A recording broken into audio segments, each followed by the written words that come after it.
আসসালামু আলাইকুম। আপনারা সবাই কেমন আছেন? আশা করি আল্লাহর অশেষ রহমতে ভালো আছেন। আলহামদুলিল্লাহ আমরাও ভালো আছি। এখানে কিছু বীজ সংগ্রহ করা দেখাবো আপনাদেরকে। কিভাবে ফসলের ফুল, ফল, ফসলের বীজ সংগ্রহ করতে হয়। এখানে আমি কিছু শাক, যেমন এইটা এখন দেখতেছেন, এটা হচ্ছে পালং শাক। পালং শাকের বীজগুলি আমি সংগ্রহ করতেছি। এটা পালং শাক লাগানোর পরে নিজেরা খাওয়া কিছু খাইছি, পাড়া প্রতিবেশীরা খাইছে, তারপরে আত্মীয় স্বজনদের দেওয়া হয়েছে। এইভাবে দেওয়ার পরে এখন মনে করেন যে যেটুকু ছিল এক সাইডে রেখে দিছি, ওটার বীজই করে এখন এই বীজটা সংগ্রহ করতেছি। নিজের বীজ থাকলে অনেক ভালো। নিজের হাতের বীজ আগাম বোনা যায়, যখন ইচ্ছা তখন যেভাবে ইচ্ছা সেভাবে বোনা যায়। মনে করেন আমার জানা যায় বীজটা ভালো কি মন্দ।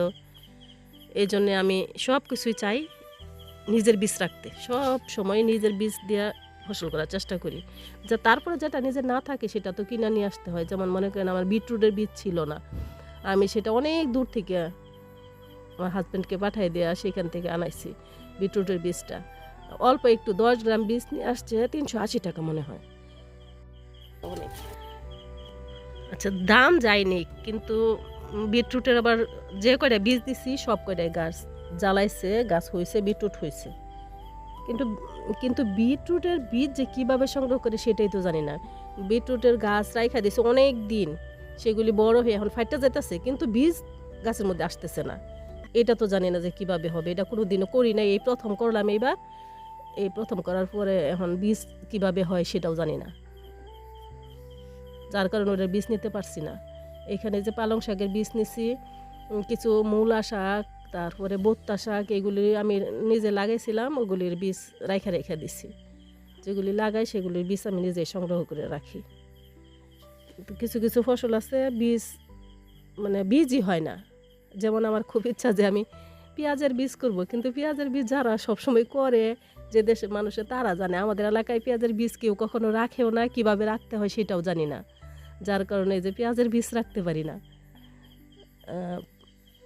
কিন্তু এমনিতেই চাল কুমড়া, মিষ্টি কুমড়া, তারপরে ধুন্দুল, করলা, উচ্ছে, এগুলির বীজ আমি মাশাল্লাহ রেখে দেই, নিজের হাতের বীজ দেই, ফসল করার চেষ্টা করি। এখন এটা হচ্ছে সাদা মূলার বীজ। এই যে এটা হচ্ছে সাদা মূলার বীজ, সাদা মূলার বীজটা সংগ্রহ করে রাখলাম। তারপরে এটা হচ্ছে বোত্তার বীজ, এখন যেটা দেখতেছেন এটা হচ্ছে বোত্তার বীজ, বোত্তার শাক যেটাকে বলে আর কি। এই কিন্তু আমার কাছে হাইব্রিড আছে, এটা হচ্ছে দেশিটা।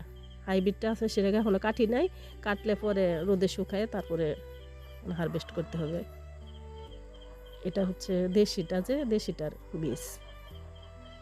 আমার কাছে বোত্তা শাক খুব ভালো লাগে, যার কারণে আমি এটা প্রথম একটা ক্ষেতের মধ্যে আপনি আপনি আর কি নিজে থেকে জ্বালাইছিল 2-3টা গাছ, ওইটা আমি বলছি যে এটা উঠাবা না, ফালাবা না, ক্ষেত নিড়ানির সময় না করছি, ওইটা রেখা দিছিল। রাখার পরে আমি ওইটা 2-3টা গাছের বীজ রেখে দিছিলাম, আবার ওইটি থেকে এইবার একটু বেশি হয়েছে।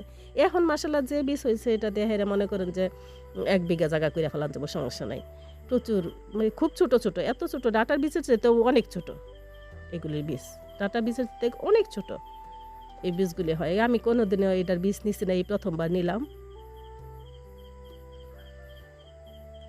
আসলে অনেকটি হয়েছে, এই বীজ দিয়ে অনেক জায়গা করা যাব। আবার যেগুলি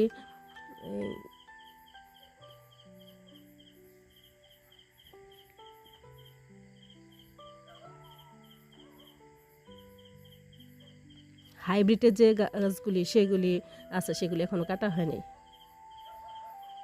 আমি চেষ্টা করি নিজের থেকে সব ধরনের বীজ রেখা দিতে। আপনারাও চেষ্টা করবেন নিজের থেকে, নিজের যে গাছগুলি হয়, বিশেষ করে যদি একটা কাঁচামরিচের গাছও থাকে, সেখান থেকে 2টা মরিচ পাকায় নিজে বীজ রাখার চেষ্টা করবেন। সব কিছু নিজে রাখলে, নিজের হাতের বীজ থেকে চারা করলে তৃপ্তি অন্যরকম। আমার হাতের বীজ দিয়ে আমি চারা তৈরি করছি, ভালো লাগে জিনিসগুলি, আমার কাছে খুবই ভালো লাগে। আমি নিজের গাছের ডাল থেকে, ফুলের ডাল থেকে নিজে চারা করি, ফুলের বীজ থেকে নিজে চারা করি। আমার যে কোনো শাক সবজি ফসল এগুলি নিজে করার চেষ্টা করি, নিজের বীজ থেকে করার চেষ্টা করি। নিজের বীজ না থাকলে কিনে নিয়ে আসি, আর যদি নিজের থাকে একবার কিনে নিয়ে আসলে সেটা থেকে আমি আবার বীজ তৈরি করি। একবার কিনে নিয়ে আসা ওইটা থেকে আস্তে যদি মানে করতে পারি, যেমন বিটরুটটা করতে পারলাম না, এটা আবার আমার আরেকবার ঠিকই কিনে নিয়ে আসতে হবে বীজ। এই যে এখানে অনেকগুলি ফুলের বীজ বীজ আমি রেখে দিচ্ছি। এই ফুলগুলি পরবর্তী সিজনে শীতকালীন ফুলের বীজ রেখে দিচ্ছি, শীতকালীন ফুলে লাগাবো। আপনারা সবাই লাগাবেন, আমার জন্য দোয়া করবেন। আমরা যেন এইভাবে নিজেদের মতন হালাল উপায়ে নিজেরা পরিশ্রম করে চলতে পারি।